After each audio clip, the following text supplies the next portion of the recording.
Salam alaikum. Salam sejahtera buat kita semua. Salam sehat. Saudaraku seiman dalam Yesus Kristus. Bersama dengan saya kembali Pendeta Agustinus di Antioquia Channel. Saya ini saudaraku, saya percaya bahwa engkau sedang dalam kasih Tuhan dan engkau sedang bersyukur apapun keadaanmu. Saudara, lewat video ini kami akan memberikan klarifikasi atas sebuah video yang disampaikan oleh seorang ustadz yang gagal faham dan tidak mengerti tentang kekristenan dan mencoba untuk memberikan bagaimana tentang kekristenan. Jadi saudaraku yang dikasihi oleh Tuhan, membingungkan, menyesatkan, dan memberikan keterangan-keterangan yang salah. Dan ini adalah sebuah tugas kita sebagai orang yang percaya untuk memberikan yaitu klarifikasi yang sebenar-benarnya dan memberikan tuntunan kepada mereka. Iman kita, suatu waktu mereka juga akan bertobat. Mereka akan kembali dan mencari kebenaran itu. Itu doa kita. Dan itu adalah sebuah yaitu pekerjaan Roh Kudus yang boleh dilakukannya sendiri. Jadi saudaraku yang dikasihi oleh Tuhan, pada kesempatan ini ada firman Tuhan yang berkata bahwa yaitu di dalam Matius pasal yang ke-7 ayat 3, mengapakah engkau melihat selumbar di mata saudaramu, sedangkan balok di matamu engkau tidak ketahui. Jadi saudara, ini yang perlu kita memberikan introspeksi diri sebelumnya, melihat di sekeliling kita. Kita ada orang yang berdosa, orang yang bersalah, orang yang tidak benar. Nah inilah yang memang pedoman hidup yang perlu di kita ada melakukannya. Jadi jangan menyalahkan orang, tapi lihat dulu, engkau sudah benar tidak? Nah, jadi saudaraku yang dikasihi oleh Tuhan, sebelum kita akan melihat video ini yang akan diberikan klarifikasi, diberikan oleh pelajaran, yaitu Dr. Bambang Nursena kepada mereka yang gagal faham, yang tidak mengerti tentang kekristenan, sehingga mereka suatu waktu juga mereka akan menikmati kebenaran itu. Ya saudara, sebelum kita akan mau menyaksikan, jangan lupa untuk membagikan video ini kepada saudara kita supaya mereka juga akan menikmati kebenaran, menikmati berkat, dan tentu jangan lupa untuk subscribe, like, sehingga video berikutnya dapat mengunjungi Anda, dapat kita melayani Tuhan bersama. Mari saudara, kita akan menonton video berikut. Bahwasanya Allah ada firman-Nya. Kemudian firman-Nya menjelma menjadi Isa. Bingung saya, Allah yang mana, firman-Nya mana? Kok firman-Nya? Kan firman kan perkataan. Gimana perkataan Tuhan berubah menjadi apa? Manusia. Terus kalau jadi manusia firman-Nya hilang, bingung coba. Terus firman ini kok hanya satu menjelma, kan bisa jadi menjelma 10. Kenapa jadi satu saja? Ya, Nabi Isa doang, kan ada yang lain. Sampean percaya enggak dengan nuzulul Quran? Firman turun jadi buku. Nuzulul Quran itu kan firman turun jadi buku. Jadi firman menjadi buku. Percaya enggak kamu firman menjadi kitab suci? Percaya, Pak.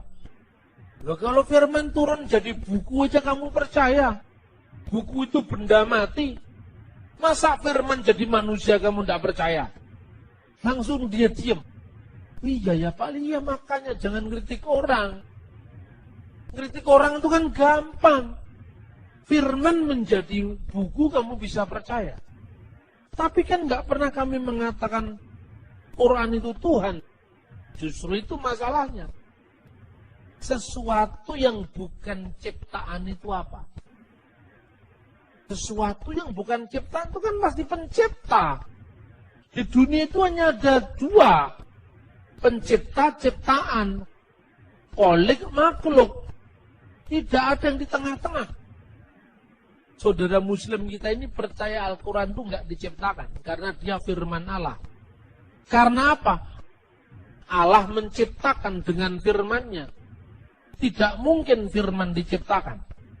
Makanya doktrin ahli sunnah wal jamaah yang diklaim oleh NU itu memperkenalkan ungkapan man qala innal Qur'an makhlukun fahuwa kafir.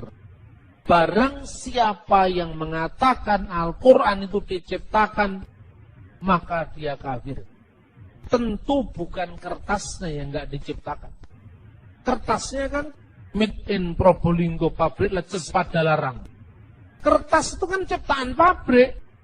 Apakah firman Allah itu ciptaan pabrik? Oh bukan, Pak. Bukan kertasnya yang disebut bukan ciptaan. Lalu apanya? Firman Allah yang terkandung di dalamnya. Nah sekarang saya balik. Yang disebut Yesus sebagai putra itu bukan kemanusiaan yang bisa mati. Kemanusiaannya bisa mati. Tapi firman Allah yang adalah Allah tidak bisa mati. Sama dengan kamu bilang. Quran itu ada kalam yang kekal. Kalam nafsi. Yang qaimah bidzatillahi ta'ala. Yang melekat pada Allah. Tetapi ada kalam lafaz yang turun jadi buku. Turun jadi buku itu mati. Bisa hilang. Bisa terbakar. Tapi firman Allah tidak bisa terbakar. Itu dia tetap aja nggak bisa ngerti-ngerti. Saya kutipkan hadis. Ini ada hadis. Aisyah ditanya, apakah ada ayat-ayat tentang rajam? Ada. Tapi ayat-ayat itu dulu kan Al-Quran belum dijilid jadi buku. Masih terserak-serak di mana-mana. Saya taruh ayat itu di bawah tempat tidur saya. Lalu saya sibuk untuk ngurusi jenazah Nabi Muhammad ketika Nabi Muhammad meninggal.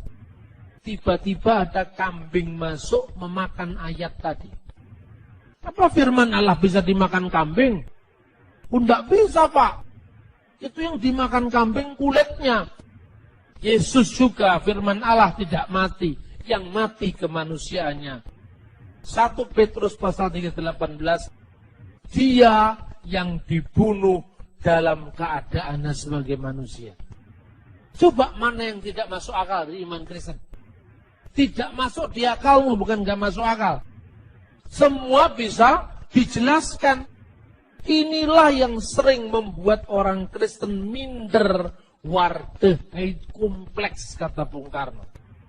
Bahasa Belandanya itu. Orang itu minder begitu ditanya tentang Tritunggal, dia menghindar. Jangan dipikir dengan akal. Pada akalnya yang belum memikir. Ketika ditanya tentang ketuhanan Yesus, dia menghindar.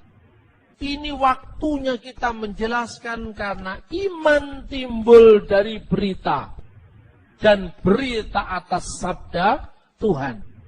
Maka beritanya diperjelas. Kenapa selama ini tidak jelas? Karena gereja membangun mental sektarian. Katolik lawan Protestan. Pentakosta lawan Protestan. Karismatik lawan Pentakosta. Ini yang membuat kita tidak pernah berpikir bagaimana menciptakan teologi yang kontekstual. Bagi saya, soal Protestan, Katolik, Pentakosta itu sudah masa lalu. Sekarang kita harus menatap masa depan bersama. Memaafkan sejarah. Menatap masa depan bersama. Justru ketika saya dialog dengan Islam, enak. Kami kan tidak pernah mengatakan Al-Quran itu Tuhan, Pak. Betul. Karena Tuhan itu kan jabatan. Benar. Buku nggak mungkin disebut Tuan. Yang disebut Tuan itu adalah Tuan Takur, Tuan Sulaiman, kan itu kan? Tuan di atas segala Tuan itulah Lord of Lord. Itu Tuhan. Segala kuasa di surga dan di bumi telah diberikan kepadaku. Kata Yesus. Hendaklah seluruh orang Israel mengetahui bahwa Yesus yang telah kamu salibkan itu menjadi Tuhan dan Kristus. Allah telah menjadikan Yesus yang kamu salibkan itu sebagai Tuhan dan Kristus. Jadi di dalam Kristus ada kodrat ganda. Firman Allah yang sepenuhnya Allah dan anak Maria yang sepenuhnya manusia. Dalam kemanusiaannya Yesus mati. Kristus sebagai manusia bisa mati. Tetapi firman Allah tidak bisa mati. Firman Allah itu kekal.